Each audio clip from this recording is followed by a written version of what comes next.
Ya, saudara-saudara, malam ini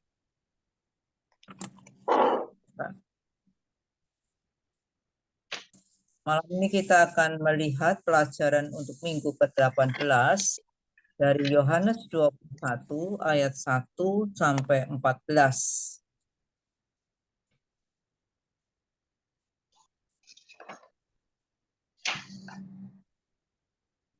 Yohanes 21 ayat 1 sampai 14. Ayat 1 sampai 7 saya minta tolong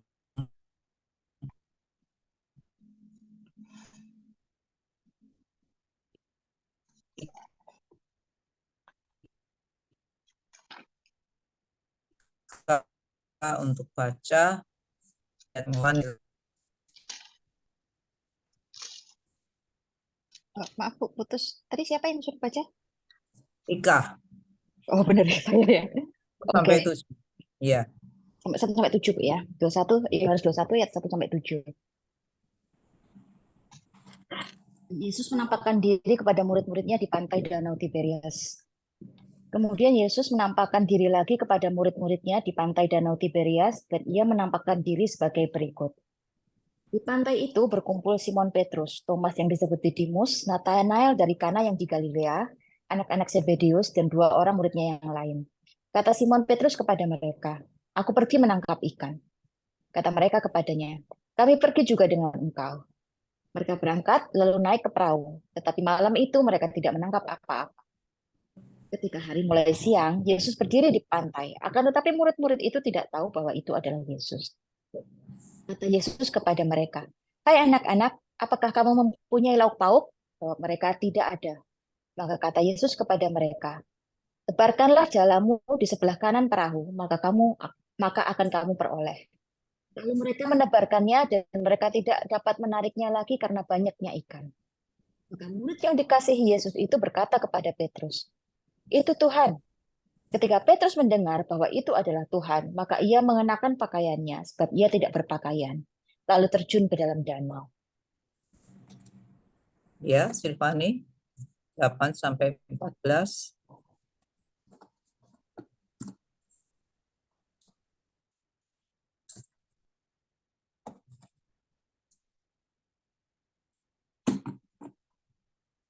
Halo Silvani. Suaranya masih mute, Bu. Punya apa? Enggak, Oh, tadi punya. Oh, oke. suara saya masih. Murid-murid yang lain datang dengan perahu karena mereka tidak jauh dari darat. Hanya kira-kira 200 hasta saja dan mereka menghela jala yang penuh ikan itu.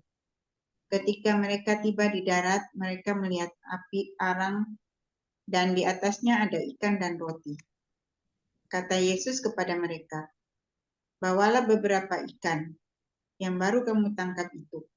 Simon Petrus naik ke perahu, lalu menghela jala itu ke darat, penuh ikan-ikan besar, 153 ekor banyaknya.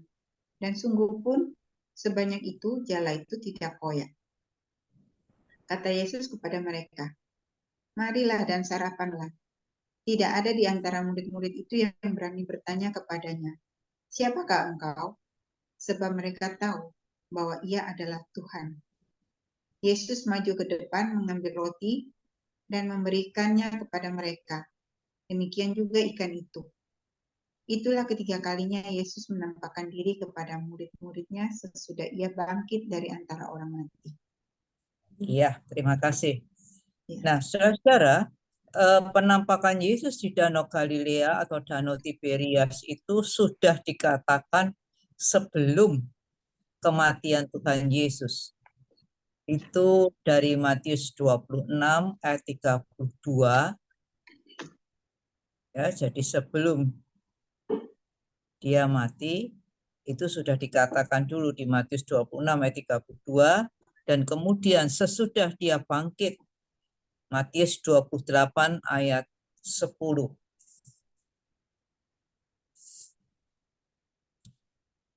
Nah, tetapi rupanya para murid itu setelah tahu bahwa Yesus itu bangkit, mereka tidak segera pergi ke Danau Tiberias karena Thomas saat itu belum percaya. Nah, setelah pernyataan diri di Yerusalem, Yesus lalu menampakkan diri di pantai Danau Tiberias yang disebut juga Danau Galilea atau Danau Genesaret. Sama ya, Tiberias, Galilea, Genesaret. Itu sama. Nah, dengan pernyataan diri di Danau Galilea ini, Tuhan Yesus hendak menyatakan bahwa tidak lama lagi secara jasmani dia tidak akan bersama-sama dengan para murid lagi. Tetapi dia akan tetap menemani mereka dan menjadi Tuhan atas pekerjaan mereka. Menjadi Tuhan itu juga berarti menjadi Tuan atas pekerjaan mereka sampai selama-lamanya. Juga atas pekerjaan kita ya. Nah, dalam perikop kali ini tokoh Petrus tuh hendak ditonjolkan, makanya temanya Tuhan memulihkan. Tetapi sesungguhnya tidak hanya Petrus, tetapi semua murid termasuk Thomas itu dipulihkannya. Kita lihat ayat 1 dan 2. Sesuai dengan perintah Tuhan Yesus supaya murid-muridnya ke Galilea, maka 7 orang murid, yaitu Petrus, Thomas, Nathanael, kemudian Yohanes dan Yakobus anak-anak Zebedius, dan 2 murid yang lain yang tidak disebutkan namanya, itu pergi ke Danau Tiberias. Petrus rupanya punya peranan yang cukup penting di antara para murid sebagai pengambil keputusan. Nah, saat itu Petrus mungkin juga murid-murid yang lain ada di dalam keadaan bingung karena Tuhan Yesus yang selama ini dianggap sebagai guru dan pemimpin itu telah mati dengan cara yang amat hina. Salib itu hukuman mati yang paling terkutuk, hanya penjahat besar yang biasanya dihukum dengan salib. Jadi ini masih bingung antara fakta bahwa Yesus sudah bangkit, kemudian mendengar kabar Tuhan Yesus sudah mati di salib, itu faktanya. Kemudian mendengar kabar dari murid-murid perempuan bahwa mereka sudah melihat Tuhan Yesus, mereka itu dalam keadaan yang masih bingung ya. Jadi Petrus saat itu ketika sedang bersama-sama dengan temannya menunggu di tepi Danau Galilea, dia tidak ngerti mau berbuat apa.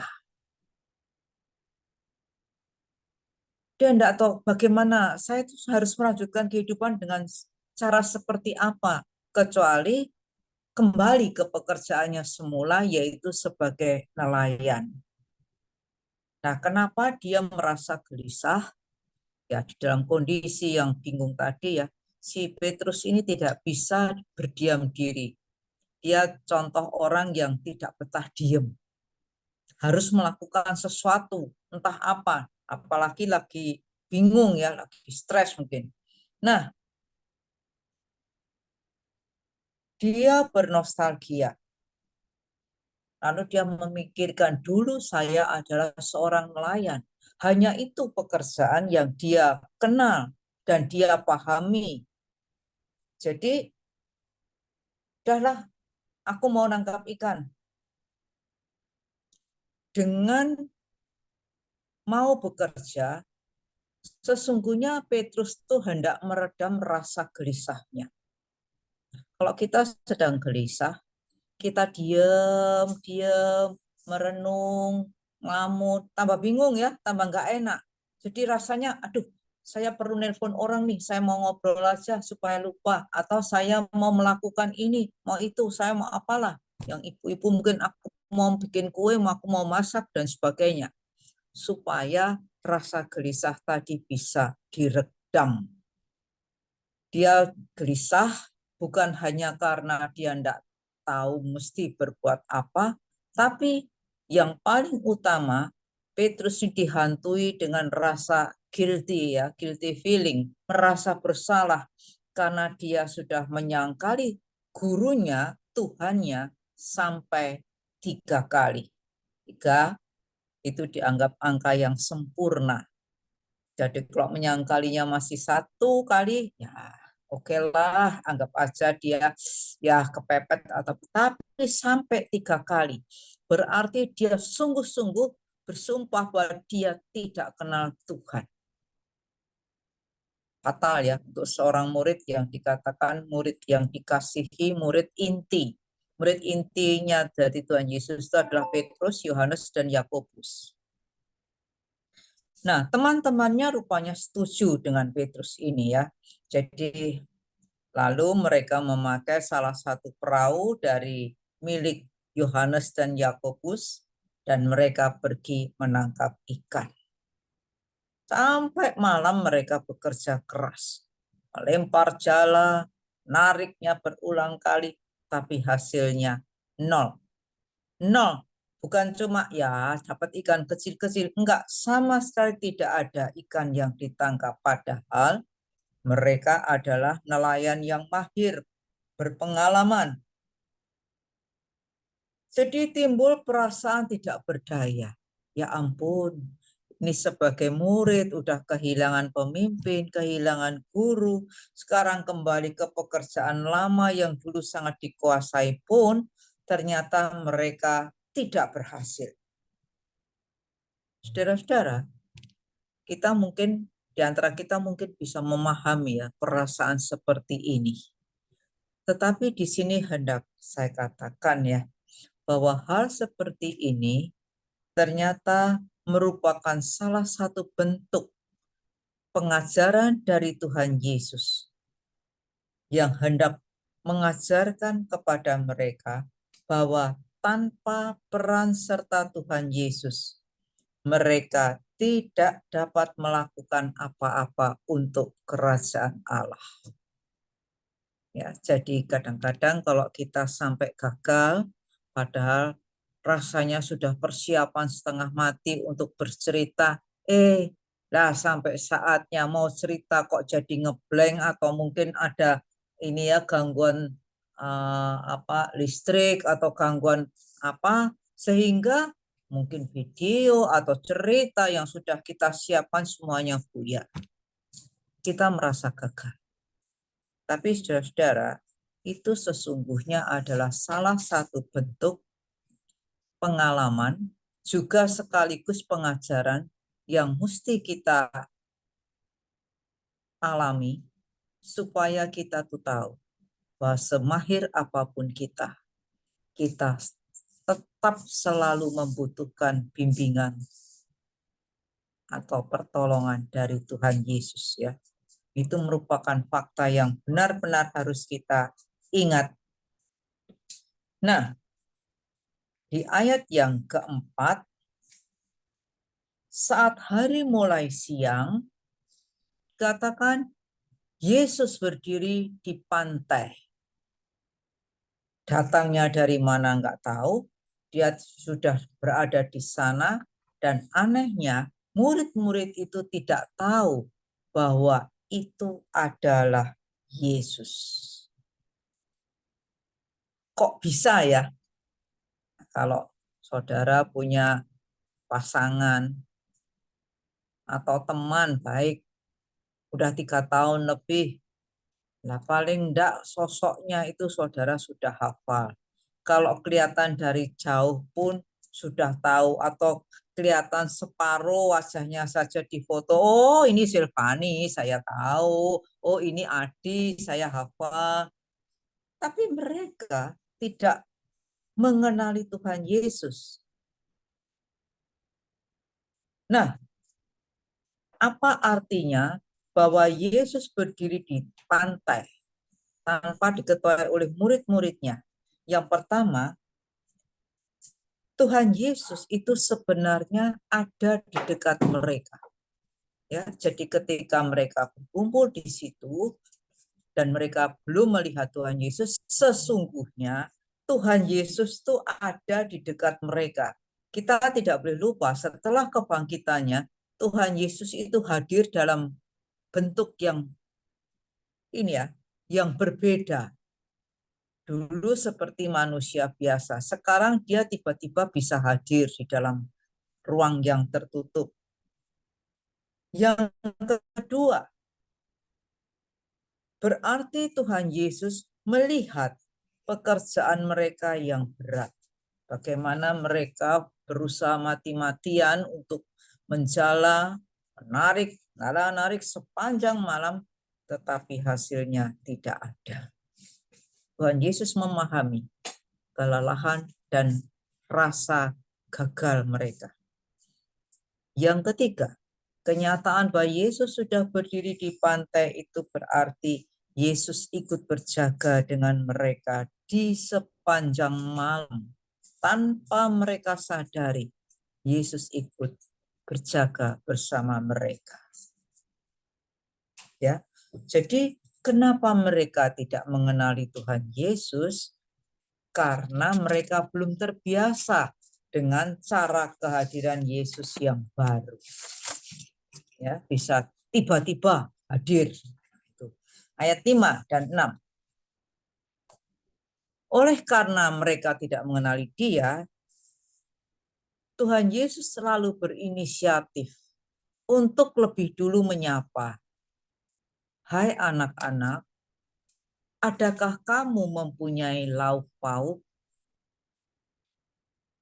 Sapaan anak-anak itu adalah sapaan yang tidak biasa, yang muncul, yang diucapkan oleh seseorang yang tidak dikenal. Itu sapaan yang akrab. Seharusnya sapaan hai anak-anak sudah cukup untuk menyadarkan para murid ini bahwa orang asing ini adalah seseorang yang mereka kenal. Karena dia menyapa anak-anak, itu menunjukkan adanya satu hubungan yang khusus. Nah, pertanyaan Yesus tadi juga memaksa mereka untuk mengakui ketidakmampuan mereka. Sepanjang malam mereka bekerja keras, tetapi mereka tidak bisa menangkap apa-apa, sehingga siang itu mereka gagal untuk mempunyai lauk makan.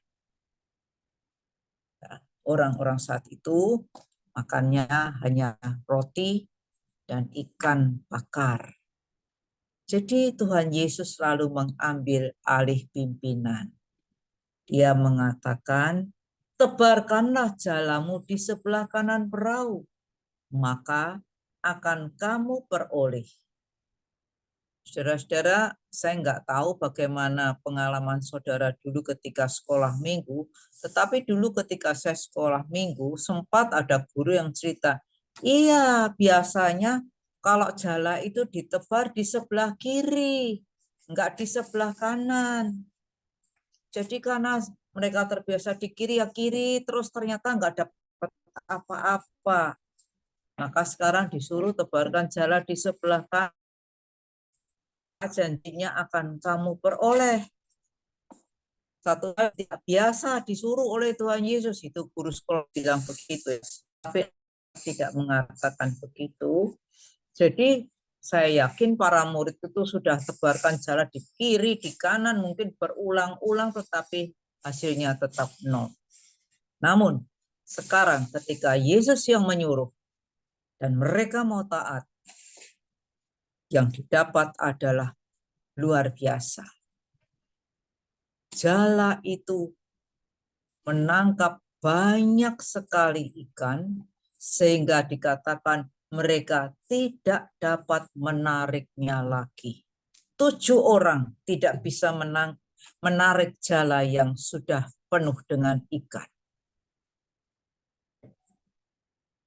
Nah, di sini Tuhan Yesus juga hendak mengajarkan ya, baik kepada mereka maupun kepada kita semua, bahwa dia sesungguhnya adalah Tuhan atas pekerjaan murid. Sesungguhnya dia adalah Tuhan atas pekerjaan maupun pelayanan kita. Tugas kita adalah berusaha mempersiapkan diri dengan baik, berusaha menyampaikan dengan baik bagaimana firman Tuhan, tetapi keberhasilannya adalah karena penyertaan dan pertolongan Tuhan Yesus sendiri. Nah, murid-murid ini akan menjadi saksi-saksi Kristus yang berhasil jika mereka bekerja dan hidup dari kuasa kasih serta kehendak Kristus. Itu yang hendak diajarkan oleh Tuhan Yesus. Karena tidak lama lagi dia tidak akan bersama-sama dengan mereka lagi secara fisik.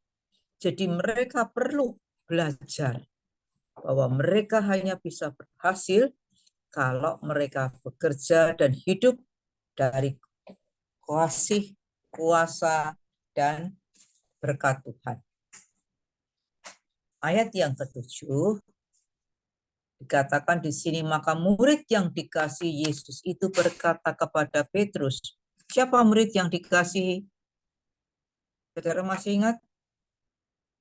Murid pertama yang menyadari dan mengenal kehadiran Tuhan Yesus adalah Yohanes. Dia bilang pada Petrus, tetapi dia sendiri tetap meneruskan pekerjaannya. Ya, jadi kadang-kadang kita pikir aneh juga ya Yohanes. Dia mengenali siapa yang berangkat,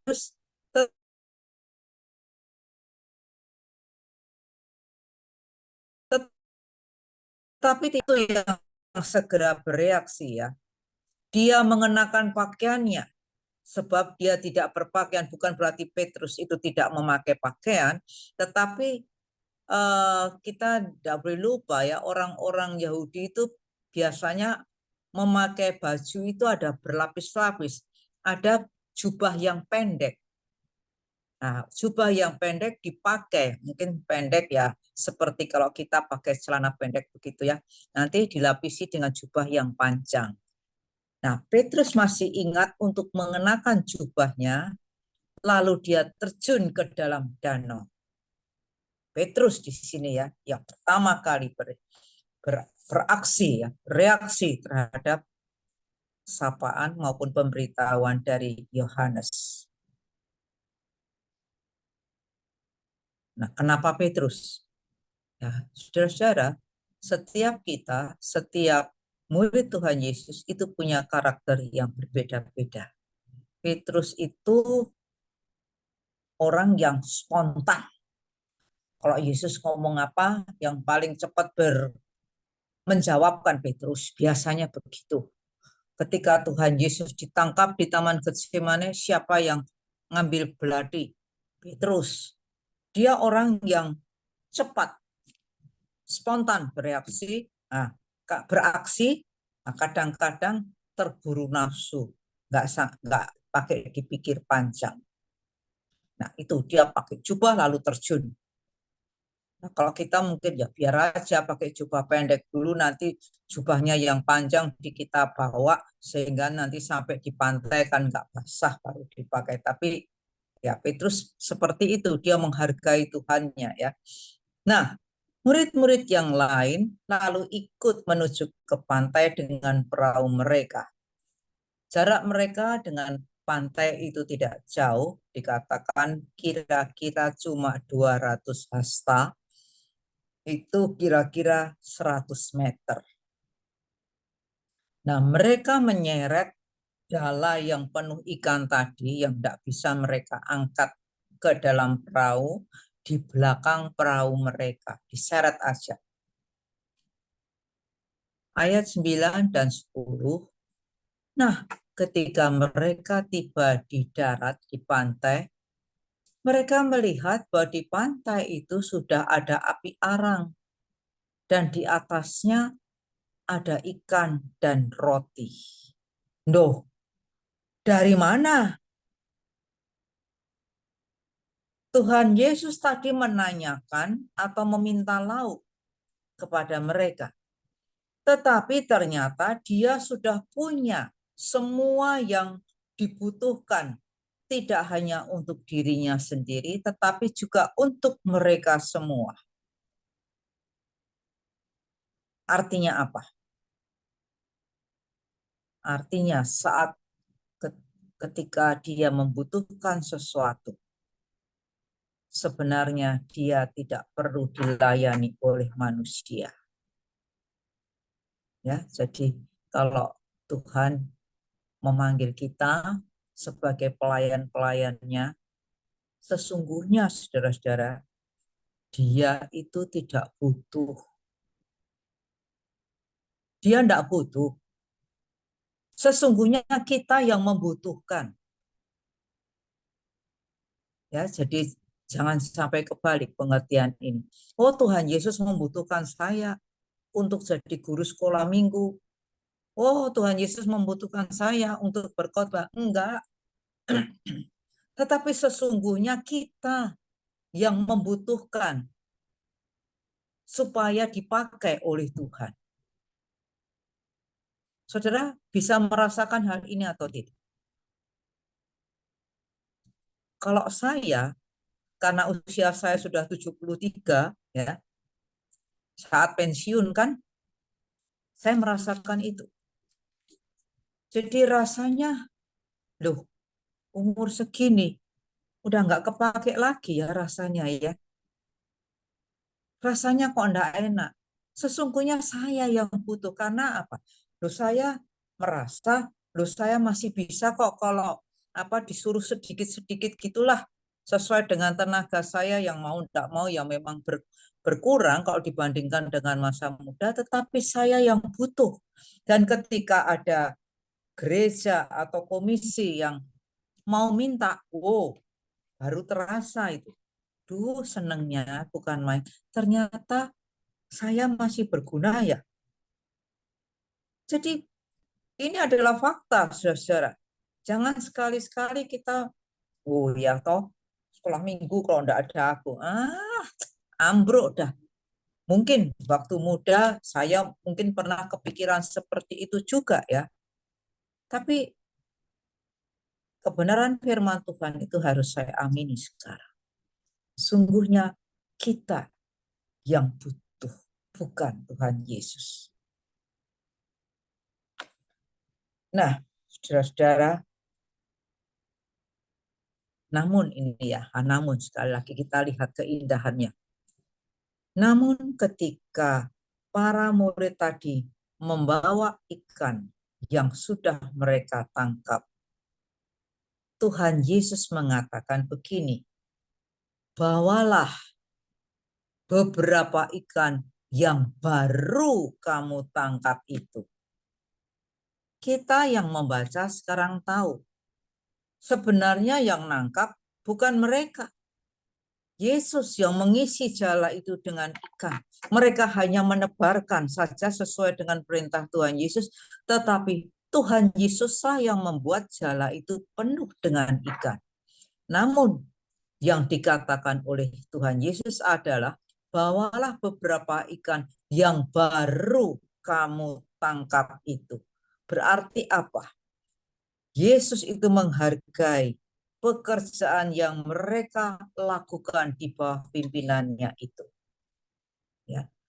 Jadi, saudara, walaupun kita ini sesungguhnya yang lebih membutuhkan untuk dipakai oleh Tuhan Yesus, tetapi apapun yang kita kerjakan dengan sungguh-sungguh, dengan optimal, ya. Kalau saya selalu berusaha mengerjakan sesuatu dengan optimal sampai sejauh saya bisa. Bukan sebanyak-banyaknya, tapi sampai sejauh saya bisa. Dan itu saya serahkan ke tangan Tuhan Yesus. Ini Tuhan, saya sudah lakukan sebisa saya, hasilnya seperti ini. Mohon Tuhan sempurnakan. Nah, yang seperti itu sangat dihargai oleh Tuhan Yesus. Tidak mudah ya. Tetapi cobalah kita melakukan segala sesuatu. Tugas yang paling kecil sekalipun, bikin alat peraga, mimpin puji-pujian. Oh, itu bukan perkara yang sederhana, tidak. Itu perkara yang besar. Puji-pujian sesuai dibawa sampai sesuai dengan tema pada hari Minggu itu sebuah usaha yang sungguh-sungguh. Oh, nanti awalnya begini, nanti kalau mau firman begini, tapi semuanya menjurus. Tuhan memulihkan misalnya. Nanti setelah firman nanti begini sebagai bentuk panggilan pada anak-anak atau penguatan firman. Nah, itu berarti begitu juga dengan alat peraga. Coba saudara dengerin khotbah tanpa ada ilustrasi apapun, dengan khotbah yang memakai ilustrasi. Saudara suka yang mana? Tapi kalau saya suka yang ada ilustrasinya, betapapun sederhana, tapi kalau ilustrasinya tepat, oh iya ya, artinya begini ya. Firman yang tadinya kelihatan sulit menjadi mudah. Firman yang tadinya kalau didengarkan aja mudah lupa, tetapi ketika ada alat peraga menjadi nancap di pikiran kita.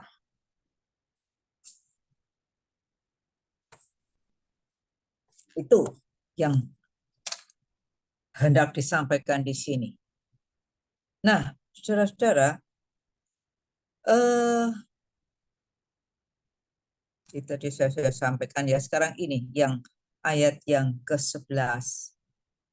Nah, ketika Yesus sudah mengatakan bahwa beberapa ikan yang baru kamu tangkap itu, nah, lihat ya, Petrus lagi.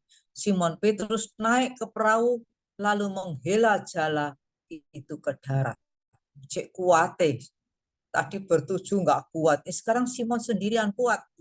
Dibawa ke darat dan ternyata jala itu penuh dengan ikan-ikan besar. Loh, bukan ikan teri, tapi ikan-ikan besar. Dan ketika dihitung 153 ekor banyaknya. Kok sampai disebut 153 ekornya? Kenapa? Apalagi kalimat sesudahnya, dan sungguh pun sebanyak itu. Jala itu tidak koyak. Saudara-saudara, ada tafsiran yang mengatakan bahwa 153 itu adalah gambaran dari seluruh bangsa yang akan dikumpulkan di dalam kerajaan Allah sebagai hasil kerja rasul-rasulnya bagi gereja-gereja Kristus. Ya. Jadi 153 itu diperkirakan menurut tafsiran, oh jumlah ras atau suku bangsa di dunia ini ada segitu banyaknya. Berarti nanti seluruh dunia ini ibaratnya seperti itu, bukan seluruh dunia, seluruh isi dunia tidak, tapi bangsa-bangsa tadi mewakili. Itu nanti bisa terjaring masuk di dalam kerajaan Allah, artinya di dalam pimpinan Allah, pimpinan Kristus. Nah, ada momen yang mirip dengan ini dalam Lukas 5 ayat 6. Saat itu mereka baru berkenalan dengan siapa Tuhan Yesus. Petrus juga ada di situ, mereka juga saat itu sedang menjala ikan semalam suntuk dan tidak menangkap apa-apa. Lalu Tuhan memerintahkan, lalu mereka melemparkan jala, mereka mendapat banyak ikan, begitu banyak tapi jalanya sampai sobek. Itu Lukas 5 ayat 6. Tetapi sekarang dikatakan walaupun sebanyak itu, jala itu tidak koyak. Artinya apa? Yang pertama, dikatakan bahwa mereka itu sesungguhnya saat itu belum siap untuk menjadi penjala manusia. Mereka masih nelayan biasa. Jadi jala itu koyak. Tetapi sekarang setelah 3 tahun bersama-sama diajari oleh Tuhan Yesus, Tuhan memandang mereka sudah cukup untuk menjadi penjala manusia, dan itu dibuktikan lewat mujizat ini. Walaupun banyak sekali yang ditangkap dan besar-besar ikannya, jala itu tidak koyak. Jadi jangan ditambah, kali ini untung mereka bawa jala istimewa anak-anak, gitu. Aduh, jalanya ini kuat kebetulan. Jangan ditambah-tambah seperti itu ya. Katakan aja, sekarang Yesus hendak menunjukkan bahwa sekarang saat ini setelah dia bangkit, para murid itu siap untuk diutus sebagai rasul-rasul Tuhan. Jala itu tidak koyak. Ayat yang ke-12, kata Yesus pada mereka, marilah dan sarapanlah. Dan tidak ada seorang murid pun yang berani bertanya, siapakah engkau? Karena mereka sekarang sudah tahu bahwa dia adalah Tuhan. Saudara-saudara,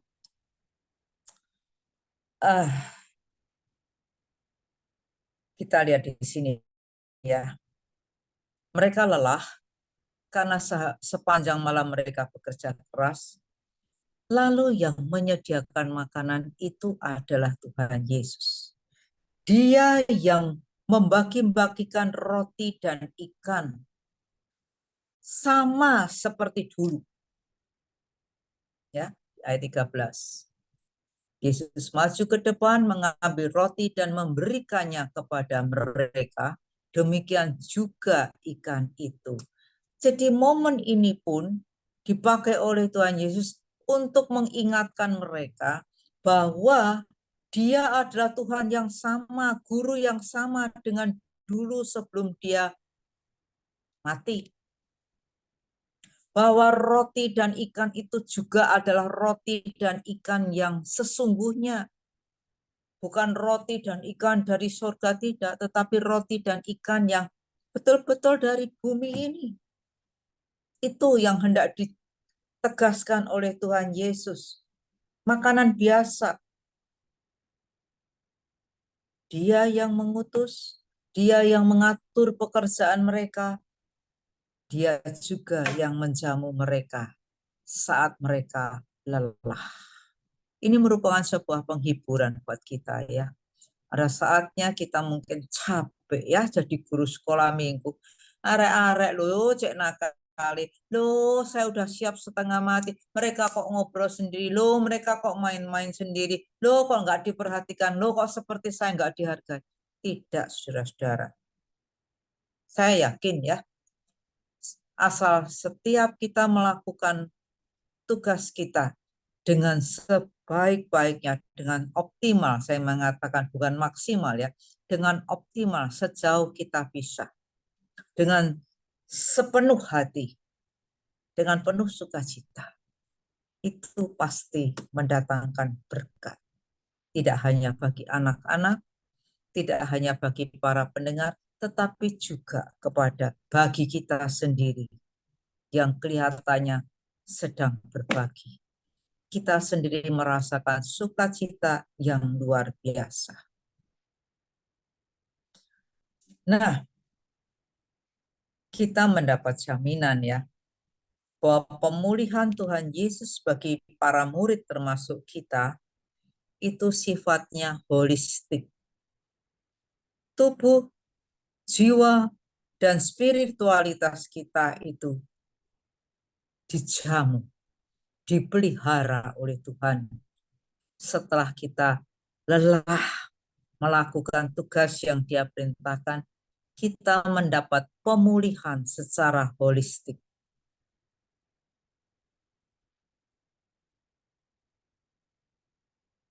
Tubuh yang lelah akan menjadi segar kembali ketika melihat anak-anak begitu ceria, ketika melihat anak-anak senang mendengarkan firman Tuhan, ya mendengar celotehan mereka. Jiwa yang capek tadinya juga terhibur. Spiritualitas kita ketika kita menyampaikan firman Tuhan, kita tidak boleh lupa ya, firman Tuhan itu pedang bermata dua.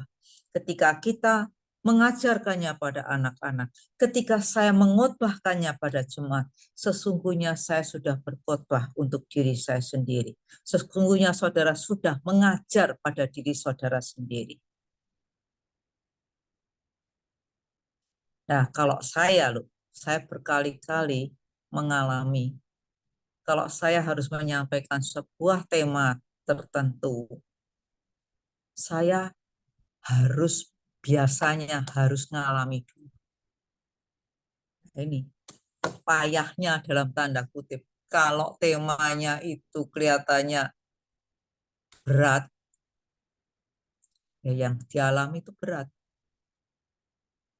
Yang saya alami memang berat. Saya merasakan itu berkali-kali sampai saya akhirnya bilang sama Pak Kris ya, duh, lain kali kalau saya dipanggil khotbah, saya mau pilih tema yang menyenangkan aja biar saya mengalami sesuatu yang menyenangkan. Tapi kan tidak bisa seperti itu, tidak bisa. Ya, tidak bisa seperti itu ya. Itu saya alami waktu bulan Maret itu saya harus menyampaikan firman Tuhan di Gereja Kalam Kudus. Itu temanya apa sih? Itu saya alami setengah mati itu. Tentang bagaimana bagaimana ini bukan sebatas nama ya, hidup yang menghamba. Itu saya alami sendiri. Setengah mati rasanya. Seorang hamba harus punya komitmen, itu yang hendak saya tulis. Dan malam itu besok pagi khotbah, asam lambung saya naik, sakitnya luar biasa, tulisan belum selesai. Saya bilang, aduh Tuhan, tolong deh, tolong. Begitu saya duduk mau menyelesaikan tulisan, itu asam lambung nyekik sampai di leher. Ini saya nggak bisa nulis Tuhan. Jamnya sudah dekat. Jam 9, jam 10 malam, sampai jam 11 malam. Ini gimana? Sampai Pak Kris juga bingung. Obat sudah tak minum, kok enggak menolong. Akhirnya saya bilang sama Tuhan, Tuhan, enggak tahu deh, saya udah doa sama Tuhan, memohon, saya sudah lakukan bagian saya, minum obat, tetapi kalau saya harus mati sekalipun ya karena ini, saya mau selesaikan tulisan ini sampai amin. Lalu saya duduk, saya tulis sampai selesai. Saya tidur pukul 1 malam. Pukul 4:30 saya sudah bangun. Karena pukul 6 saya sudah harus berangkat ke gereja. Nah, waktu itu saya khotbahkan. Saya nangis, saudara-saudara. Saya nangis. Bagaimana berkomitmen. Saya nangis sendiri. Jadi saya sendiri yang nulis. Saya mengajarkannya ke jemaat, tapi saya sendiri nangis karena saya tahu sekali. Sebuah komitmen itu berat. Berat sekali. Nah, ini sekedar cerita aja, enggak usah bikin takut. Karena pengalaman seperti itu sesungguhnya sangat menguatkan iman kita. Kita diajari secara langsung oleh Tuhan. Tidak apa-apa. Nah, saya teruskan ya. Murid-murid tadi ya, kalau saya mengatakan pemulihan Tuhan Yesus bagi para murid itu bersifat holistik, berarti murid-murid itu bisa hidup, bekerja, dan beristirahat dalam penyertaan Tuhan Yesus yang bangkit. Jadi bukan Tuhan Yesus yang mati, yang tidak berdaya, tetapi Yesus yang bangkit, Yesus yang hidup. Nah, itu jadi pegangan kita ya. Saat kita merasa lemah, saat mood kita untuk melayani Tuhan itu terasa, aduh, capek ya saya ini. Saudara-saudara, ingatlah bahwa kita bisa hidup, kita bisa bekerja, dan kemudian beristirahat. Itu karena kita disertai dengan Tuhan yang sudah bangkit, yang berkuasa. Nah, rahasia ini agaknya bisa dipahami oleh para murid, sehingga saat itu tidak ada seorang pun yang berani bertanya, siapakah engkau? Sekarang mereka tahu bahwa ia adalah Tuhan. Tuan. Kalau berbicara bilang Tuhan, itu berarti Tuan, pemimpin.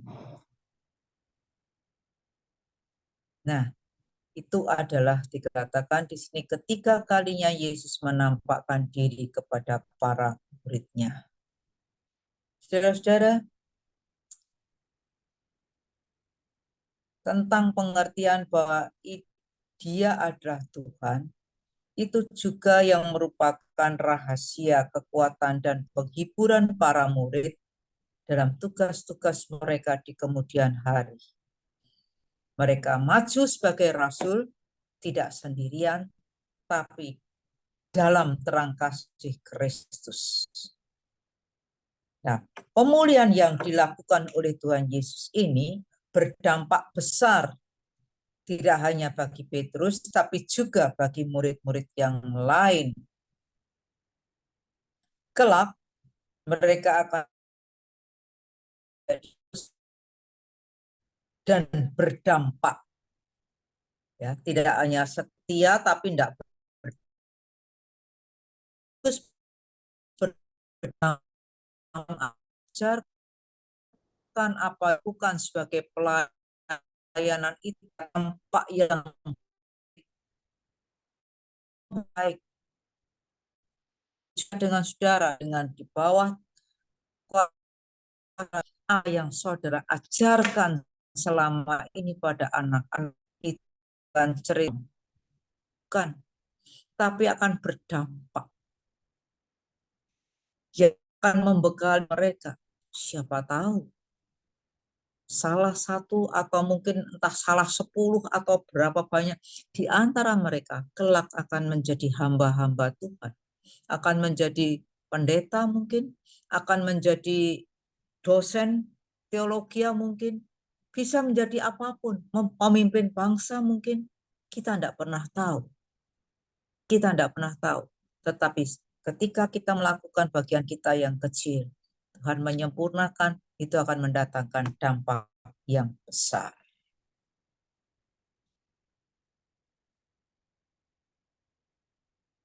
Nah, ini di sini khususnya bagi Petrus ya, dia sangat merasakan makna pemulihan ini. Yudas tidak sempat merasakan karena dia sudah keburu bunuh diri. Petrus merasa sangat bersalah dan malu karena menyangkali gurunya, tetapi sekarang dia merasa dikuatkan.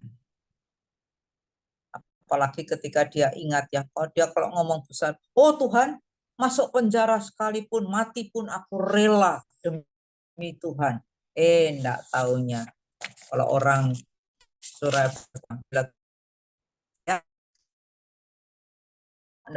ya, tetapi di sini kita melihat ya dari perikop ini, tidak ada kesalahan yang tidak terbaik dalam iman. Kita semua pernah bersalah. Mungkin malah sedang melakukan kesalahan.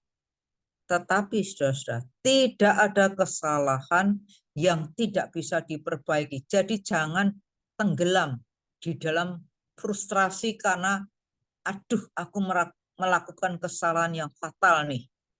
Lalu tenggelam di situ. Tidak mau bangkit lagi. Tidak, jangan demikian. Juga tidak ada dosa yang tidak bisa diampuni oleh Kristus. Kalau dosa merah seperti warna kirmisi sekalipun ya, seperti kain kesumba, itu merah yang tidak bisa luntur.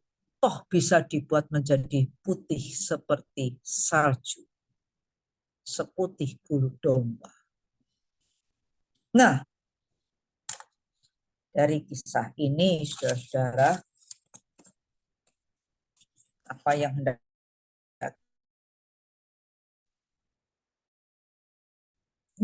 itu dilarut-larut dalam perasaan bersalah. Tidak ada gunanya. Akhirnya frustrasi, jadi minder, akhirnya mengurung diri, tidak ngapa-ngapain. Tidak, setiap orang pernah bersalah. Petrus rasul besar itu pun pernah melakukan kesalahan yang fatal, tetapi ketika dia bangkit kembali dari kesalahannya, dia menjadi rasul yang sangat berdampak bagi kerajaan Allah. Begitu juga dengan anak-anak. Kalau kalian melakukan kesalahan, jangan terus mendem jeru ya, dipendam, nangis tok, tidak. Tapi lebih bagus akui kesalahan. Entah kepada siapa, kepada mama, kepada papa, kepada guru, kepada saudara, kepada teman. Lebih baik begitu. Karena ketika kita tenggelam dalam rasa salah diri, kita melakukan sesuatu yang sungguh sia-sia dan merugikan. Sangat merugikan diri sendiri.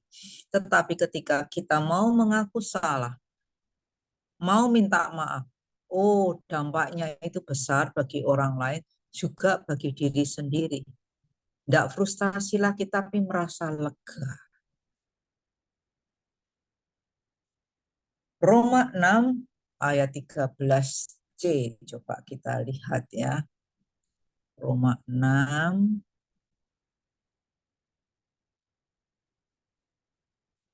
ayat 13c. Itu ayat hafalan untuk anak kecil ya. Dan serahkanlah anggota-anggota tubuhmu kepada Allah untuk menjadi senjata-senjata kebenaran. Ini anak kecil atau anak besar ya? Bentar ya.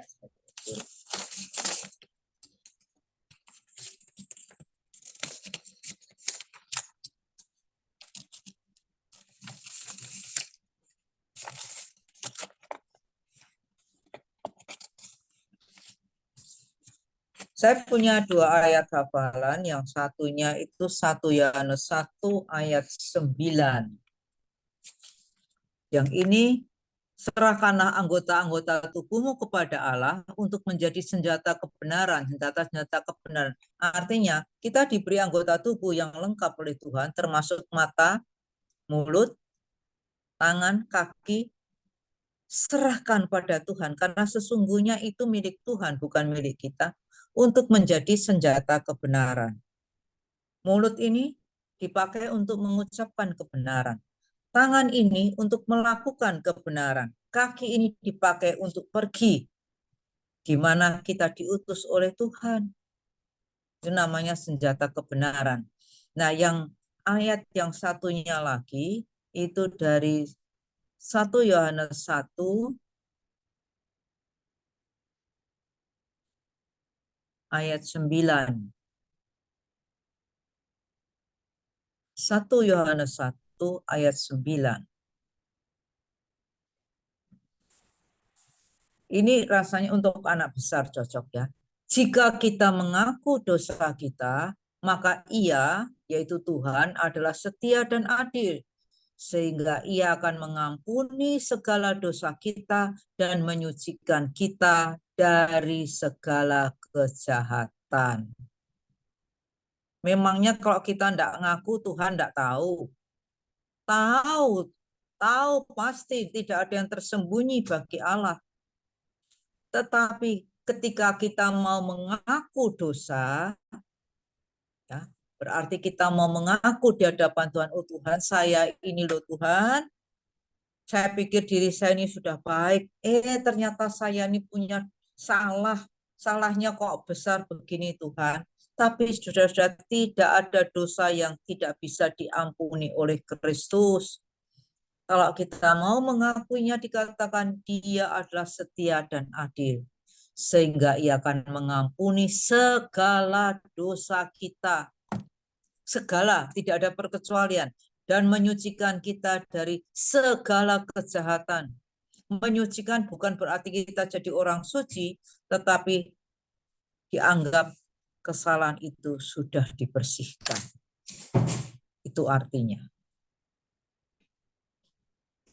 kita dipandang benar lagi di hadapan Tuhan, bukan karena kita memang benar, tetapi karena kita dianggap benar, dibenarkan. Kita ini adalah orang kudus, bukan berarti kita orang yang tidak ada dosa, tidak, tetapi kita dipandang kudus karena darah Kristus.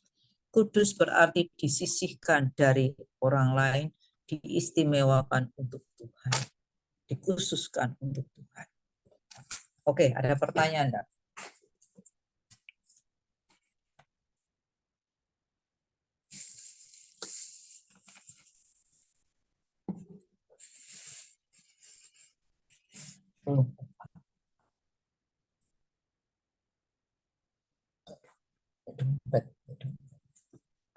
Dompet.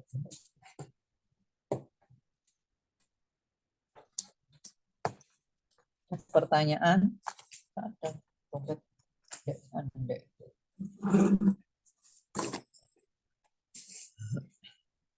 Mari silahkan.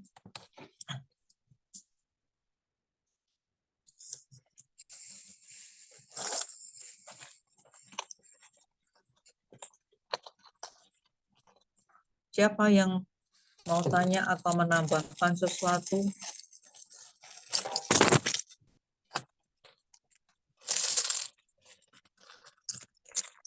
Ada?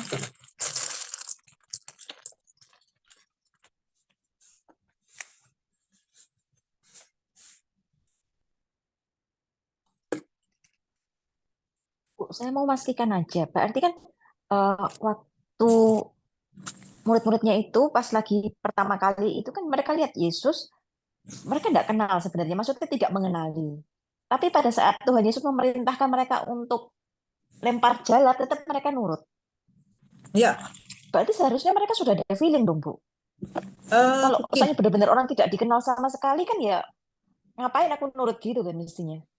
Ya, kita tidak boleh lupa bahwa ketika Tuhan berbicara atau memerintahkan sesuatu, itu ada kuasa.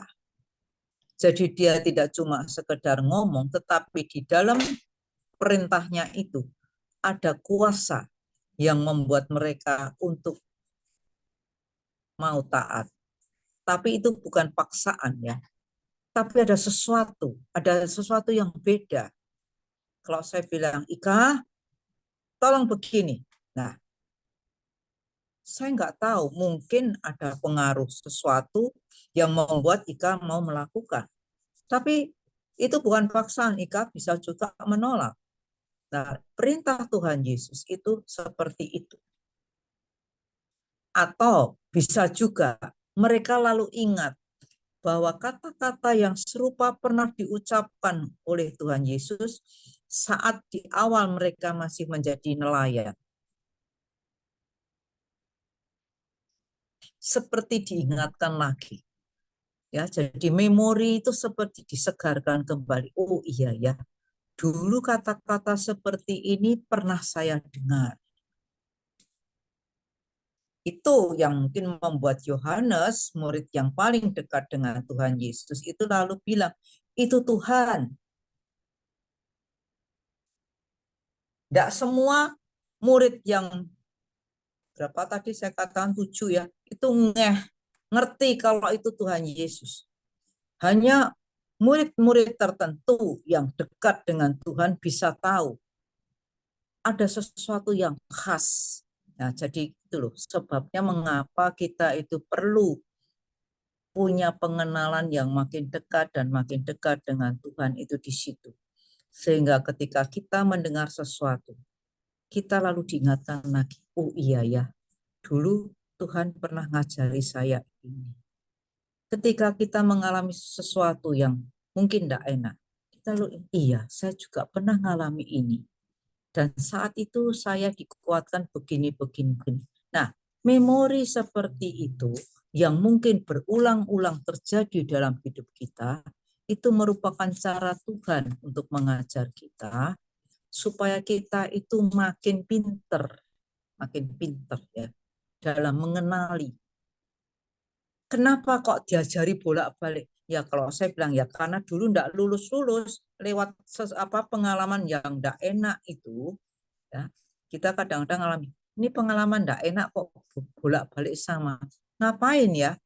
Oh, lah karena saya ndak berubah juga sih dari dulu sampai sekarang. Ya makanya momennya diulang lagi. Tujuannya apa? Supaya kita belajar sesuatu dan akhirnya kita mengatakan, oke Tuhan, kali ini saya ngerti dan saya mau berubah. Nah, itu juga yang diajarkan oleh Tuhan Yesus kepada para murid saat itu. Dan Yohanes itu lulus ya. Dia langsung tahu itu Tuhan. Seperti itu loh, Ika. Atau mungkin punya pengalaman lain? Atau kira-kira, oh iya ya, saya kok punya pengalaman itu. Bukan kebetulan.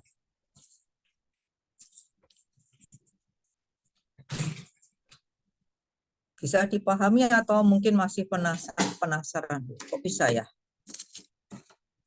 Gimana Ika?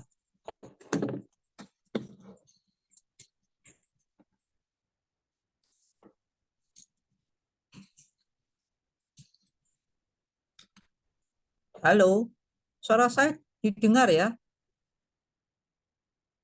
Terdengar, Kalau Bu. sudah diam, saya Oh, bingung sorry nih. Bu, ke-mute ternyata. Ternyata Ya, ke-mute. Dari tadi saya ngomong, ternyata ke-mute. saya ngomong sendiri bingung nih, gimana ini? Ya, Iya, gimana? ternyata ke-mute. Iya. Tadi saya juga berpikirnya mungkin bukannya mereka sama sekali, bukan apa ya, kayak tidak merasa, biarpun Tuhan Yesus mereka tidak bisa mengenali, tapi mungkin mereka bisa mengenali kayak otoritasnya Tuhan Yesus ya. Karena kan Iya, pada ya saat mereka otoritas. dipanggil pertama, Mm-mm. itu mereka juga mengalami hal yang sama gitu loh ya. Mm-mm. Pengulangan dari dulu ya pernah ya ngalami seperti ini. Iya. Ya mungkin itu memori itu juga membantu mereka untuk taat. Apalagi atau mungkin perasaan putus asa sih. Udah semalaman enggak ada hasil.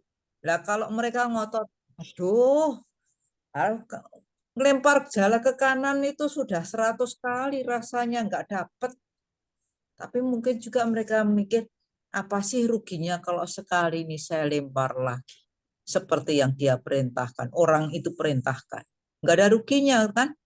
Nggak ada yang hilang apa-apa, usah dilakukan berkali-kali semalaman tanpa hasil. Ya deh, coba deh kali ini semata-mata mau Turuti gitu taat. ya. Iya, nggak ada ruginya saya nurut. Nah, tapi alangkah baiknya kalau kita nurut itu karena kita percaya. Nah, cuma di sini kita juga diajari ya, seandainya saat itu mereka ada capek deh, tapi oke lah, mungkin seperti itu. Gak rugilah ya wes tak buang lagi jalannya. Seandainya seperti itu pun kita lihat di situ Tuhan itu menepati janjinya, maka kamu akan beroleh sungguhan. Nah, alangkah indahnya kan kalau kita itu melakukan karena kita mau taat. Oke. Iya. Maksudnya juga satu lagi sih, Bu, ada untungnya mereka taat. Soalnya gini, yang ahli kan mereka, nelayannya kan mereka. Mm-mm, Ini orang mm-mm, bukan nelayan kan, dia di darat kok. Aku yang nelayannya, aku yang nggak dapat ikan. Kalau mereka berpikir seperti itu, terus aku lebih ahli dari kamu. Ngapain sih aku nuruti perintahmu? Terus aku tidak melakukan itu. Berarti memang mm-mm. benar ada suatu kerendahan hati kan di dalam mereka, bahwa mereka tidak apa ya, tidak sombong, terus juga mau mendengarkan gitu kan. Berarti terbuka terhadap suara Tuhan Yesus juga kan, itu berarti. Ya, bisa demikian. Tapi rasanya kalau Cuman mereka ya, udah cuman capek nambahin aja. semalaman, kalau mereka udah capek semalaman, tidak ada alasan bagi mereka untuk Gimana Bu? sombong. Gimana kita?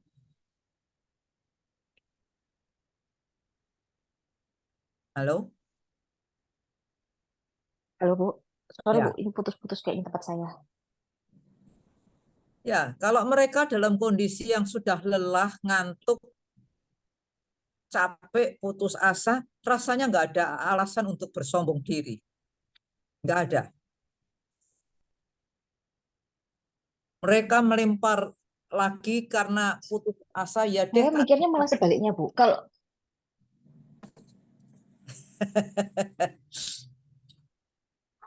Nah, iya. saya mikirnya sebaliknya, Bu. Soalnya gini, kalau udah capek, kan malas, Bu, disuruh laku ekstra lagi. Lu sudah tak bolak-balik, tak lakuin kok. Kan gitu biasanya kalau orang capek kan, Bu. Udah bolak-balik tak lakuin, nggak ada Lempar hasilnya jalan kok. Kamu itu nyuruh bukan lagi. satu pekerjaan yang sulit, cuma Kayak lempar. manusia kan gitu. Nah, iya, lemparkan aja jalannya. Ya udah, tak lempar deh. Entah dapat entah nggak rugi deh. Nothing tulus lah katanya orang begitu ya. Nggak ada yang rugi apa-apa. Ya aku lempar aja. Tapi itu pun diberkati Tuhan ketika taat. Kalau saya justru melihat keindahannya di situ ya. Apalagi kalau kita melakukannya karena kita mau taat. Memang mau taat, bukan karena putus asa atau iya deh daripada ini nggak dapat apa-apa, ya udah deh sekali lagi nggak apa-apa deh. Kalau saya melihatnya di situ ya. Soalnya saya kecenderungannya kayaknya tegar tengkuk ini, Bu. Ya jadi Semakin nanti saya disuruh, semakin apalagi lagi bete gitu kan. Jadi males gitu kan. Kecenderungannya gitu. jadi nanti Bantahan gitu. ya kalau Jadi ini diulang malah kok gini lagi toh. Nggak apa-apa. jadi Terus diajari Tuhan itu lewat pengalaman-pengalaman pahit itu berkali-kali sampai saya, ini kenapa sih kok sampai berulang-ulang? Lalu saya sadar sini, iya ya karena kamu ini loh kok enggak belajar sih dari dulu. Kamu sih rasanya pinter dewek atau keminter dewek, bukan pinter dewek ya, keminter dewek lah, merasa paling benar lah. Ya itu loh. Baru nanti ngeh ya, oh alah, diajari Tuhan begini tah. Kalau enggak mau ujian hair terus, ya udah berubah. Kalau enggak ya nanti hair bolak-balik. Oh, kalau enggak bosen ya iya silakan. betul betul. Nah, ya silakan kalau enggak bosen. Yang lain gimana? Ada yang tanya atau Iska masih mau punya pertanyaan lagi? Enggak, Bu. Sudah gini sih. Mereka lebih maju lah daripada saya, Bu, kalau jadi nelayan. Mudah-mudahan kapok ya. Kapok Lebih deh. taat. Ya. Oke, bisa lanjut? Yang lain kok diem aja ya? Saya bingung nih Saya, ngomong. Bu. Yang lainnya Lanjut, tidur Bu. atau gimana ini? Oke, kita lanjut aja. Tuhan Yesus naik ke surga. Karena kalau saudara diam, ini enggak selesai-selesai, saya enggak makan-makan. Saya belum makan. Oke, kita teruskan ke minggu ke-19. Tuhan Yesus naik ke surga. Dari Kisah Para Rasul, pasal 1 ayat 6 sampai 14.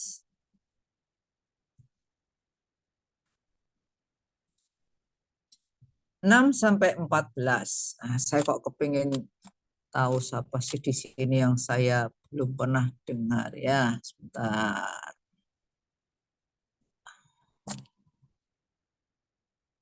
Saya boleh minta Rislina untuk baca ayat 1 sampai 4. Kok 1 sampai 6 sampai 10, 11 sampai 14. Emily. Nah, biar saya dengar suaranya. 6 sampai 10 Rislina, kemudian 11 sampai 14 tolong Emily untuk membaca. Silakan. Kisah Para Rasul 1 ayat 6 sampai 10. Yesus terangkat ke surga. Maka bertanyalah mereka yang berkumpul di situ, Tuhan, maukah Engkau pada masa ini memulihkan kerajaan bagi Israel? Jawabnya, Engkau tidak perlu mengetahui masa dan waktu yang ditetapkan Bapa sendiri menurut kuasanya. Tetapi kamu akan menerima kuasa kalau Roh Kudus turun ke atas kamu.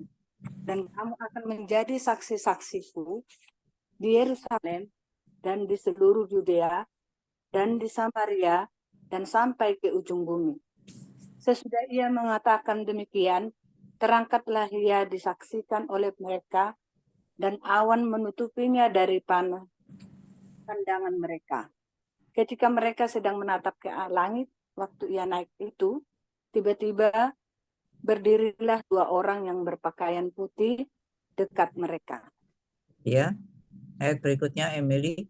Ayat 11, dan berkata kepada mereka, hai orang-orang Galilea, mengapakah kamu berdiri melihat ke langit?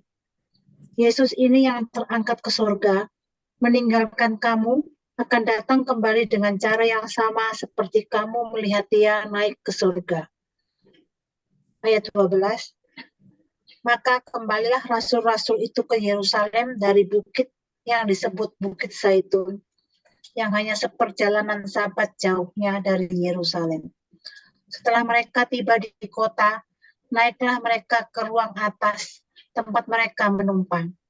Mereka itu ialah Petrus dan Yohanes, Yakobus dan Andreas, Filipus dan Thomas, Bartolomeus dan Matius, Yakobus bin Alfeus, dan Simon orang Selot, dan Yudas bin Yakobus. Mereka semua bertekun dengan sehati dalam doa bersama-sama dengan beberapa perempuan serta Maria, ibu Yesus, dan dengan saudara-saudara Yesus.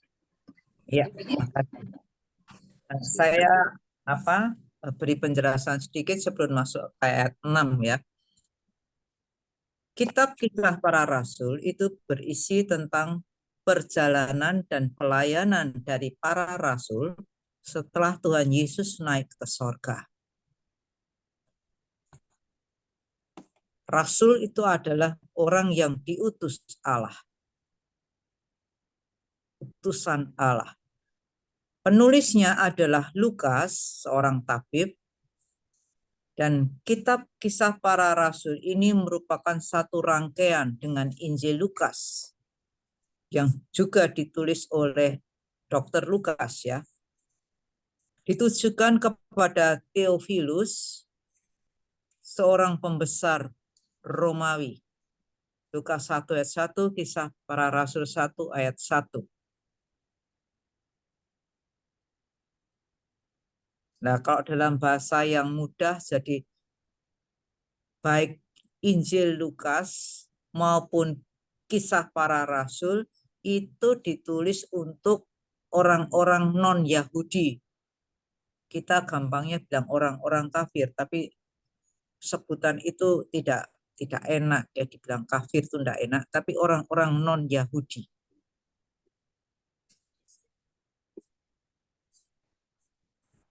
Nah, saudara, setelah kebangkitannya, Yesus itu masih tinggal bersama-sama dengan para murid selama 40 hari. Tujuannya apa? Supaya yang pertama, supaya dia dapat mengajar dan memimpin murid-murid itu dalam pekerjaan Tuhan. Sehingga di kemudian hari mereka dapat melayani dengan sebaik-baiknya. Sampai sejauh ini mereka dipandang belum cukup karena baru 3 tahun ya bersama dengan Tuhan Yesus. Kita ikut Tuhan mungkin sudah jauh lebih lama ya, tapi ya nggak kunjung pinter juga ya. Harus diakui. Disiapkan oleh Tuhan, itu yang pertama. Yang kedua, dengan masa 40 hari itu, keyakinan para murid bahwa Tuhan Yesus itu benar-benar hidup, benar-benar sudah bangkit, menjadi teguh.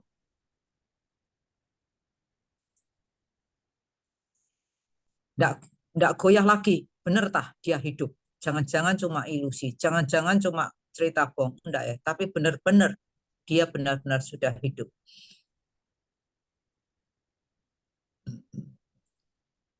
Yang ketiga, dengan segala kekeliruan atau kesalahpahaman dalam kesaksian mereka tentang Kristus yang bangkit itu ya, dengan masa 40 hari itu ya, seandainya ada kekeliruan atau kesalahpahaman selama ini, itu bisa diperbaiki.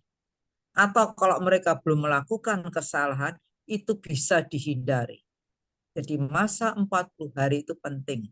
Mereka betul-betul belajar bahwa guru mereka adalah Tuhan yang hidup. Nah, pertemuan yang terakhir antara murid-murid dan Tuhan Yesus itu terjadi di Yerusalem, di mana pekerjaan mereka sebagai rasul itu akan dimulai. Ya, jadi pekerjaan kerasulan itu dimulai di kota Yerusalem. Mereka berkumpul di sebuah rumah di mana mereka makan bersama untuk terakhir kalinya. Mungkin ini perjamuan kudus juga ya. Tuhan Yesus selalu memberitahu bahwa pekerjaannya di dunia itu sudah selesai dan dia akan kembali ke surga. Tapi dia mengatakan bahwa mereka tidak perlu berduka karena kehadiran Tuhan Yesus itu akan digantikan oleh kehadiran dan pimpinan Roh Kudus sendiri atas diri mereka masing-masing. Ya, jadi Tuhan tetap menyertai mereka lewat Roh Kudus. Karena Roh Kudus itu akan diberikan kepada mereka, maka Tuhan Yesus melarang mereka untuk tidak meninggalkan Yerusalem. Karena kalau dulu mereka dibaptiskan dengan air, maka sekarang, bukan sekarang ya, tapi beberapa saat lagi, 10 hari lagi tepatnya ya, mereka akan dibaptiskan oleh Roh Kudus. Nah, saya masuk dalam ayat 6 sekarang. Nah, setelah makan itu ya, sambil bercakap-cakap, Tuhan Yesus dan murid-muridnya lalu berjalan ke Bukit Zaitun yang terletak kira-kira 1 kilometer dari Yerusalem. Nah, murid-murid ini hampir-hampir tidak bisa mengikuti ya rangkaian peristiwa selama 40 hari yang dirasakan begitu hebat, begitu spektakuler, itu rasanya tidak bisa dicerna dengan baik di otak mereka. Kayak sungguhan, kayak ngimpi atau bagaimanalah, terlalu cepat. Dari mati, orang selalu berpikir mati ya sudah selesai tanda seru. Ternyata enggak. Masih ada tanda koma di situ dan Tuhan Yesus itu bangkit. Jadi mereka tuh masih seperti orang yang belum sadar sungguhan. Mereka tidak bisa mengikuti serangkaian peristiwa selama 40 hari seperti itu. Segala nubuat nabi-nabi dalam perjanjian lama tentang Mesias itu sudah digenapi lewat kedatangan, kematian maupun kebangkitan Tuhan Yesus. Jadi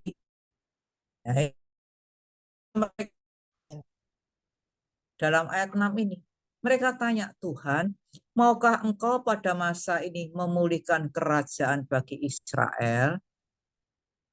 Jadi ketika mereka sadar bahwa gurunya itu tidak mati tetapi hidup lagi, wah ini benar-benar sakti ini ya. Jadi mereka lalu kembali di masa itu bahwa Mesias itu yang akan melepaskan mereka dari penjajahan orang-orang Rom. Balik bodoh lagi mereka. Saat ini kerajaan Israel Roma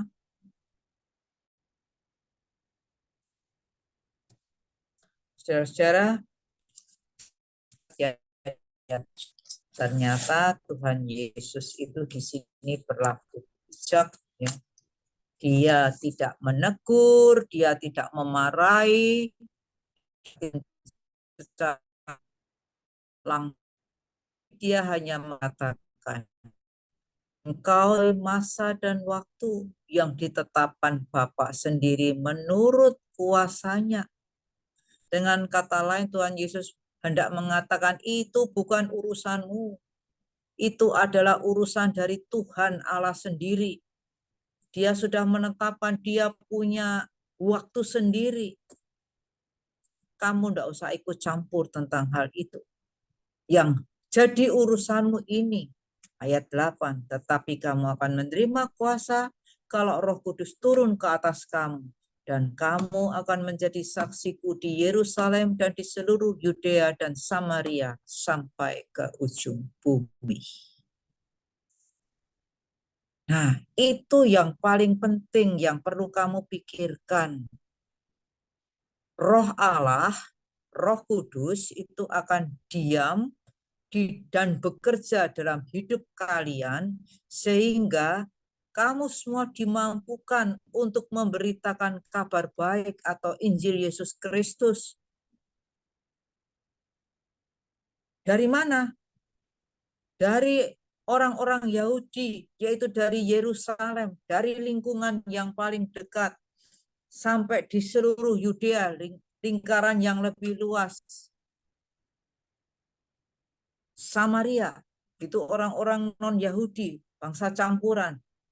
Dan bahkan sampai ke ujung bumi.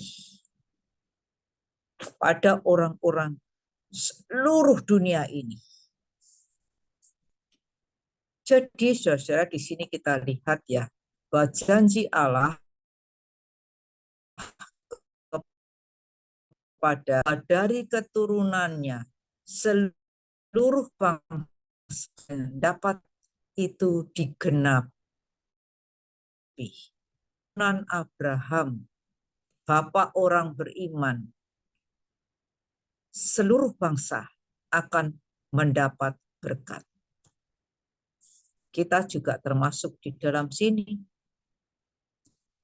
Kita juga termasuk dalam keturunan Abraham secara rohani, ya. Nah, entah paham atau enggak ya, mereka terus bercakap-cakap sampai akhirnya ke puncak, sampai di puncak Bukit Zaitun. Dari atas Bukit Zaitun itu di bawah mereka melihat seluruh kota Yerusalem dengan segala keindahannya. Saat itu Yesus berdiri di tengah-tengah mereka, terlihat begitu agung layaknya seorang raja. Lalu dia mengangkat tangannya untuk memberkati mereka. Dan pelan-pelan terangkatlah dia ke sorga. Diiringi dengan pandangan para muridnya, ya mungkin mereka sambil melungguh. Kok ya, kalau kita bilang temenggengen gitu ya, nggak bisa ngomong. Loh, kok Yesus kok bisa naik, sampai akhirnya ada awan yang menutup di bawah kaki Tuhan Yesus dan membuat dia lenyap dari pandangan mereka. Dengan awan itu, Tuhan hendak menjelaskan bahwa tugasnya sebagai perantara antara Allah dengan manusia sudah selesai. Ya, tugasnya sebagai perantara sudah selesai. Selama ini yang menjembatani manusia berdosa dengan Allah adalah Kristus, tapi dengan kematiannya pembatasan itu sudah terbuka. Digambarkan dengan robeknya tirai bait Allah dari atas ke bawah. Hubungan antara Allah dengan manusia yang tadinya putus sudah kembali pulih karena pengorbanan Kristus di atas kayu salib yang disempurnakan dengan kebangkitannya. Kalau dia cuma mati, ada gunanya. tetapi dia hidup kembali. Berarti pemulihan itu sempurna. Dia adalah Tuhan yang menang.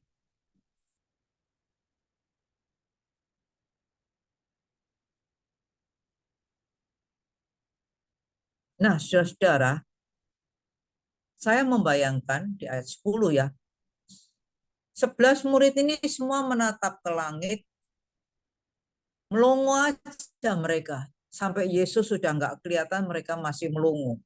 Tuh, BB nanti kelihatan lagi mungkin. Nah, karena itu Tuhan lalu mengutus 2 orang malaikat untuk menyampaikan berita. Yang pertama, Yesus yang sudah naik ke surga suatu saat akan datang kembali. Suatu saat akan datang kembali. Kita semua saat ini masih ada dalam masa penantian. Saat itu kapan kita tidak tahu. Mungkin masih ribuan tahun lagi, atau mungkin sebentar lagi kita juga nggak tahu. Makanya harus siap setiap saat. Yang kedua, seperti dengan kebangkitannya, dia sudah membuktikan kemenangannya. Maka pada hari itu, pada hari dia naik ke surga itu, dia akan datang dengan menunjukkan hasil-hasil kemenangannya secara konkret, sempurna, dan penuh kemuliaan. Pada hari kedatangannya itu ya, dia datang, Tuhan Yesus datang dengan menunjukkan hasil-hasil kemenangannya secara nyata, sempurna, dan penuh kemenangan, penuh kemuliaan.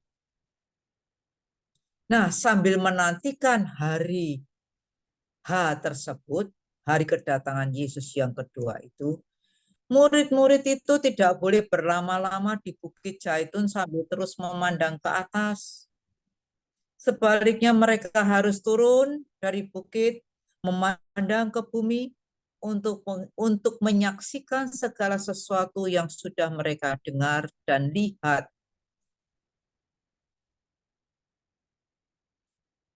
Jadi bukan apa yang mereka karang-karang, tetapi apa yang sudah mereka dengar dan apa yang mereka lihat.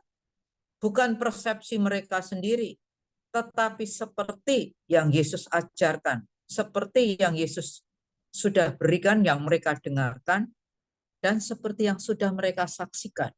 Seorang saksi itu seperti itu, hanya mengatakan apa yang sudah mereka dengarkan dengan benar atau apa yang sudah mereka lihat sebagai sebuah kebenaran. Nah, kalau itu sudah kita alami, saudara-saudara, orang mau bantah kayak apapun nggak bisa. Kita bilang, ya itu wong aku sudah ngalami sendiri kok. Aku sudah alami sendiri dalam hidupku bersama Tuhan seperti ini. Aku sudah melihat sendiri buktinya. Kesaksian itu seperti itu, jadi bukan mengarang cerita. Tetapi kita menceritakan apa yang sudah kita alami bersama Tuhan. Nah, itu saksi yang benar itu seperti itu. Yang menjadi tugas kita semua di dalam menjalani hidup bersama Tuhan di dunia ini.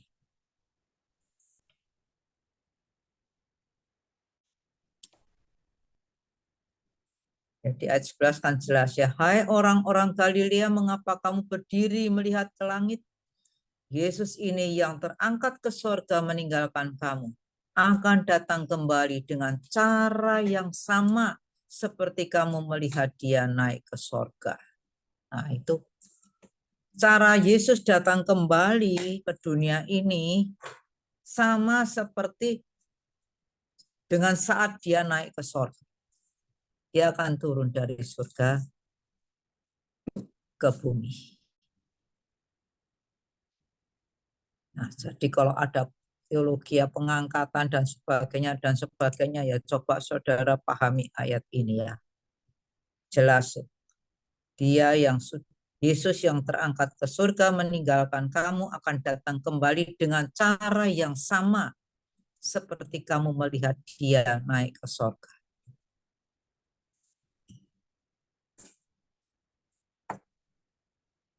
Saya lanjut ayat 12.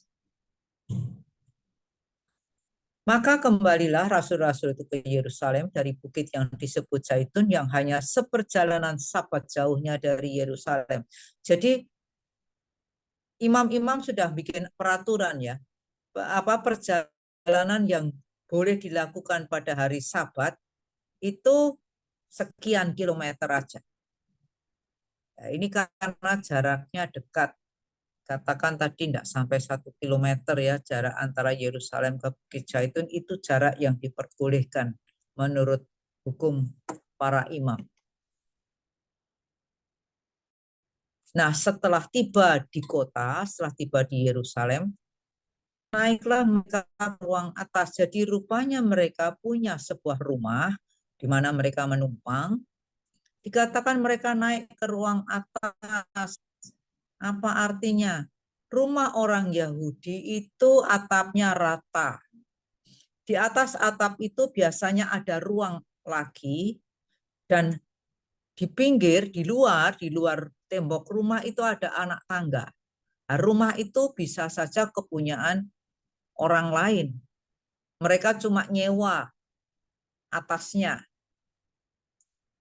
Tangga di luar rumah itu membuat penyewa yang di atas bisa naik turun tanpa mengganggu si pemilik rumah. Ya, jadi bisa saudara bayangkan ya. Jadi rumahnya tembok atapnya itu rata. Ada bangunan lagi di atas. Lalu tangganya bukan di dalam rumah tapi di luar rumah menuju ke atas. Penyewa bisa naik turun sesuka mereka tanpa mengganggu si pemilik rumah. Nah, disebutkan mereka adalah Petrus, Yohanes, Yakobus, Andreas, Filipus, Thomas, Bartolomeus, dan Matius, Yakobus bin Alfius, Simon orang Selot, dan Yudas bin Yakobus, bukan Yudas Iskariot. Ini para rasul berapa nih jumlahnya? 1, 2, 3, 4, 5, 6, 7, 8, 9, 10. 11 ya, tanpa Yudas. Nah, mereka berkumpul di dalam ruangan tadi menantikan datangnya Roh Kudus yang nanti akan digenapi pada hari yang ke-50 setelah kebangkitan Tuhan Yesus. Ada pertanyaan enggak tentang ini? Juga ini ya, ditambahkan selain itu, ini di ayat 14, mereka semua bertekun dengan sehati dalam doa bersama-sama. Nah, selain dari 11 murid, ada beberapa perempuan yang mengikuti Tuhan, termasuk ya, Julia ibu Tuhan Yesus, ditambah dengan saudara-saudara Yesus. Jadi Yesus itu punya saudara dari Maria dan Yusuf yang secara alami ya, tidak seperti itu. Pertanyaan enggak untuk ini?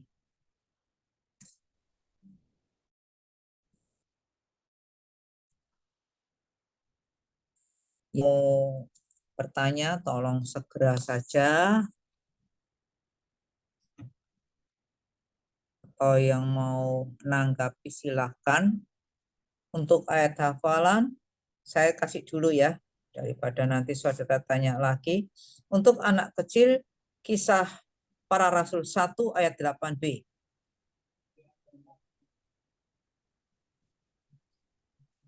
Kisah Para Rasul 1 ayat 8b, kamu akan menjadi saksiku. Itu aja. Kamu akan menjadi saksiku. Anak kecil. Anak besar, Kisah 1 ayat 8. Tetapi kamu akan menerima kuasa kalau Roh Kudus turun ke atas kamu, dan kamu akan menjadi saksiku di Yerusalem dan di seluruh Yudea dan Samaria sampai ke ujung bumi. Seluruhnya.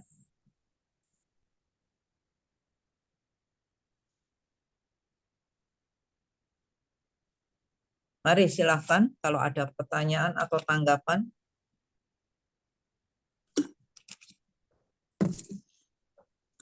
Silakan dibuka, jangan di-mute lagi.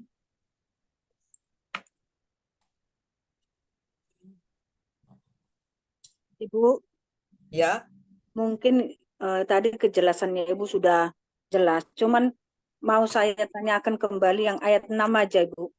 ya ini dari siapa ya? Dari Bu Lina, Bu Lina. Oh ya, ayat berapa? Ayat 6, Ibu. Yang dipulihkan, yang dimaksud di situ ancaman dari Raja Roma saja atau pemulihan apa, mau kurang jelas saya begini. Oh, gini loh. Orang-orang Yahudi saat itu ya ada di dalam kekuasaan pemerintah Roma, dijajah oleh pemerintah Roma. Mereka menderita karena harus bayar pajak dan sebagainya dan sebagainya. Termasuk Tuhan Yesus juga bahwa kekuasaan pemerintah Roma, karena itu dia diadili oleh Pontius Pilatus kan, karena para imam kepingin menyalibkan dia, mereka tidak punya hak untuk itu, yang bisa memutuskan adalah Pontius Pilatus. Jadi mereka ingin merdeka dari penjajahan Roma, udah capek oleh asing. Nah ini Mesias yang dinubuatkan di perjanjian lama dikatakan akan membebaskan mereka. Dia secara dangkal, oh dibebaskan dari penjajahan. Sekarang tak Tuhan saatnya lah, wong engkau sudah mati, sekarang engkau hidup, engkau sudah bangkit, hidup sungguh-sungguh, berarti engkau berkuasa. Lah kalau Tuhan yang seperti ini yang jadi raja orang Yahudi, wah pasti pemerintah Roma kalah deh.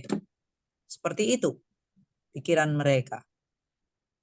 Oh, berarti mereka pengennya dituntaskan oleh Yesus, bahwa harus mereka tahu bahwa mereka harus dilepaskan gitu ya. Ya maunya seperti itu. Mereka tidak bisa memahami bahwa kedatangan Tuhan Yesus itu jauh lebih, ini ya, tujuannya jauh lebih mulia, jauh lebih sempurna dibandingkan dengan pemikiran mereka yang sempit, yang cuma seputar bangsa mereka sendiri. Yesus yang datang itu akan membebaskan mereka dari hukuman kematian yang kekal. Mereka cuma mikirnya pendek, pokoknya lepas dari penjajahan bangsa asing. Padahal Yesus itu menjanjikan kelepasan jauh ke depan. Itu loh. Jadi perkara nanti apa mereka lepas hendak dari pemerintahan Roma, maka Tuhan Yesus menjawab, bukan urusanmu. Itu urusan dari Bapak sendiri yang akan bekerja dengan kuasanya. Tugasmu sekarang beritakan Injil. Itu aja. Oke Bu, terima kasih sudah tahu. Oke. Mungkin yang lain masih ada?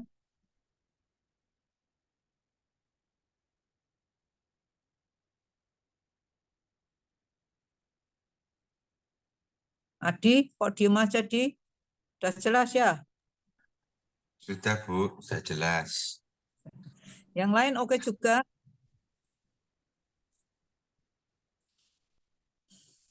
Oke, Ya, bisa. jadi Oke, Bu. ya, jadi Oke. nanti ditekankan ke anak-anak bahwa mereka sebagai saksi Kristus itu ya, itu enggak usah muluk-muluk, aduh saya harus jadi pendeta semua nih.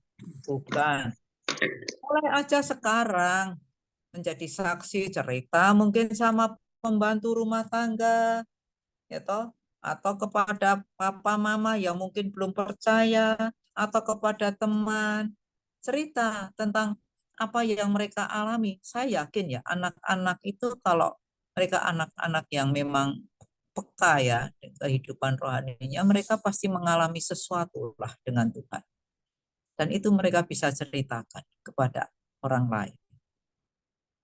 Diajarilah, kalau saudara sebagai guru sekolah minggu punya anak atau cucu, sudah bisa mengajari itu.